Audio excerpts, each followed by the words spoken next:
आज की इस क्लास में हम लोग कुछ एग्जाम्पल्स जो आपसे मैंने पूछा था उसके आंसर को आप लोगों को बता रहे हैं। अधिकांश विद्यार्थियों ने भेजा इस प्रॉब्लम को सॉल्व करके और उसमें से अधिकांश लोगों के सही भी थे।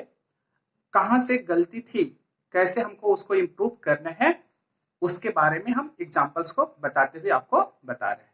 क्लियर है? 5 सेंटेंस है। पहला सेंटेंस आपका है, मान के चलिए एक मिक्स एक्सरसाइज है, ठीक है, जो आपकी परीक्षा बेस्ड है, जैसे आपके एग्जाम में पूछा जाता है वैसे ही एक्सरसाइज है। जैसे पहला लिखा गया, he said to me, comma inverted comma, let me give my payment, give my payment,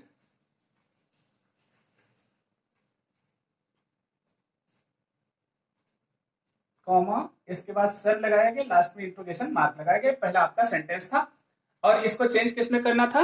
indirect में चेंज करना था। तो सामान्य रूल है इनडायरेक्ट का, जैसे लेट का यूज किया गया है। अगर लेटेस्ट का प्रयोग होता है तो हम वहां पर सजेस्टेड या प्रपोज्ड का प्रयोग करते, क्योंकि लेटेस्ट लगाया नहीं गया, हम यहाँ पर देख रहे हैं लेट मी लगाया गया है और यहाँ पर क्या सर भी लगाया गया है। इसका मतलब है कि रिक्वेस्ट किया जा रहा है पेमेंट लेने के लिए, तो इसको हम चेंज करेंगे। यहां पर क्या हो गया? He requested,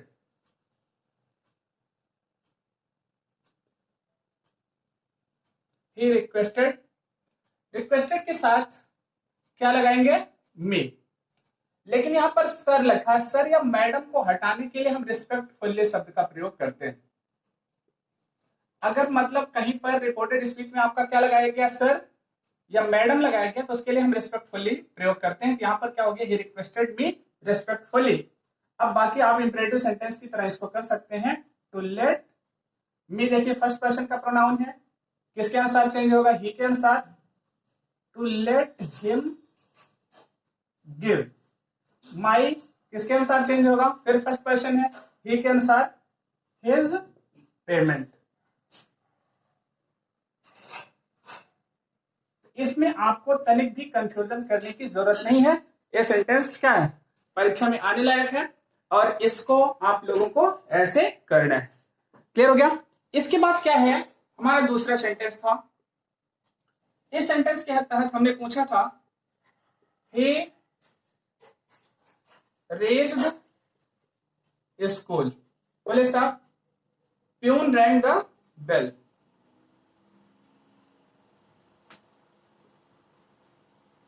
rang the bell। चलिए, अब क्या हो गया? चपरासी ने घंटी बजाई, वह स्कूल पहुंचा। दोनों काम पास्ट इंडेफिनिट में हो रहा है। इसको हम क्या कर सकते हैं?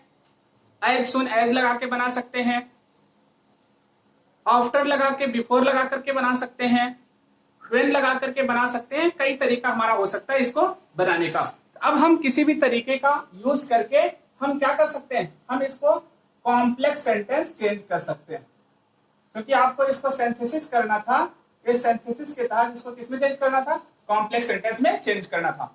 इसको हम देखिए इस रूप में लगा सकते थे, he reached school, लगा दिया। आफ्टर, क्या लगा दिया? आफ्टर। देखिए हम परफेक्ट टेंस में लेके चले गए, आफ्टर। अब यहां पर द प्यून भी लगा सकते हैं, the peon had ring, rank क्या हो जाएगा? थर्ड फॉर्म हो गया, रंग द बेल। क्लियर हो गया? आपका बन गया। यहां पर आफ्टर क्या हो गया? सबऑर्डिनेटिंग कंजक्शन ऑफ टाइम हो गया। ठीक, अगर बिफोर हमको लगाना पड़ता है तो इसको हमको पास्ट परफेक्ट में चेंज कर देते, इसको किस में चेंज कर लेते? पास्ट इंडेफिनिट में रहने देते। चलिए ठीक है, एक फॉर्मेट आप समझ लिख लीजिए। कॉम्प्लेक्स सेंटेंस हम बनाते कैसे हैं? ऐसे ही आपका बनता है, सब्जेक्ट वर्ब ऑब्जेक्ट, ठीक है, plus subordinating conjunction, subordinating conjunction plus subject verb और ऑब्जेक्ट। ये आपका एक सामान्य फॉर्मेट है। क्या है? ये फॉर्मेट है आपका कॉम्प्लेक्स सेंटेंस चेंज करने का। अगर यही फॉर्मेट आप अपनाते हैं तो कोई भी सेंटेंस आपका किसमें चेंज हो जाएगा? कॉम्प्लेक्स सेंटेंस में चेंज हो जाएगा। अब सबऑर्डिनेटिंग कंजक्शन क्या है? इसमें सारे इंट्रोगेटिव वर्ड आते हैं, इफ आता है, वेदर आता है, ये सब क्या है? सबऑर्डिनेटिंग कंजक्शन के अंतर्गत आते हैं। क्लियर हो गया? इसके बाद इस फॉर्मेट को भी आप लोग नोट कर लीजिएगा। तीसरा सेंटेंस हमारा क्या है? It is too dark, it is too dark for me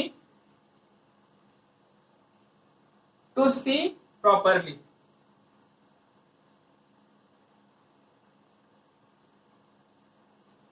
to see properly लिखा गया, it is too dark for me to see properly.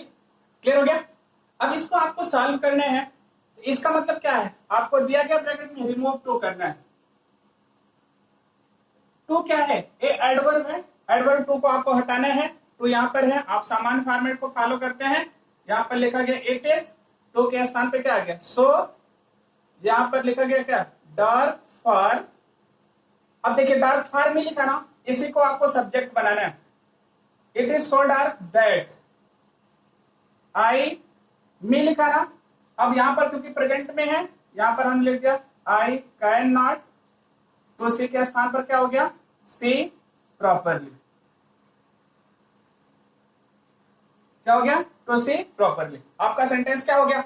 एक कॉम्प्लेक्स में भी चेंज हो गया और रिमूव टू के तहत आपका ये सेंटेंस ट्रांसफॉर्म हो गया। इसके बाद आपका जो चौथी प्रॉब्लम आती है वो है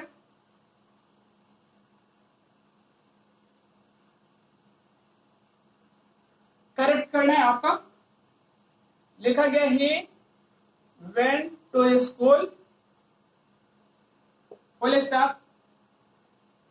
अच्छा, he went to school to solve his problem. इसको करेक्ट करना है। अगर हम करेक्ट के तहत देखते हैं, ठीक है, अब हमने लिख दिया, आपका यहाँ सेंटेंस करेक्ट लिखा गया। जो आपका प्रश्न था इस तरीके से था, लिखा गया क्या? We went to the school to solve this problem। ठीक, अब आपको पता है हमने इसीलिए लिखा टू सॉल्व हिज प्रॉब्लम, मतलब अपनी समस्या का समाधान करने के लिए वो गया। इसका मतलब वो क्या है? स्टूडेंट है, और स्टूडेंट के लिए स्कूल के पहले आर्टिकल द का प्रयोग नहीं होगा, अर्थात यहां से हम द रिमूव कर देंगे, सेंटेंस हमारा क्या हो जाएगा? करेक्ट हो जाएगा। अगला लिखा गया है I speak a lie wherever it need। देखिए एक सिंपल सा सेंटेंस दिया गया, इसको करेक्ट करना है। अब क्या है, हम आपको बार बार बताए, कभी भी जो स्पीक होता है ना, स्पीक ट्रुथ के साथ होता है, लेकिन लाई के साथ हमेशा टेल होता है। इसलिए जहां स्पीक लिखा है ना, इसको करेक्ट करेंगे। यहां पर प्रॉपर वर्ड क्या लगा करके? टेल लगा करके क्या होगा? I tell a lie wherever it need. अब देखिए नीड के साथ नीड्स कर सकते थे, लेकिन क्या होता है, नीड सिंगुलर और प्लूरल दोनों के साथ एक रूप में यूज किया जाता है। तो इस एक्सरसाइज के माध्यम से जो चीजें आपको सीखने को मिली, इसको आप लोग रूल बना करके नोट कर लीजिए। Thank you for this class.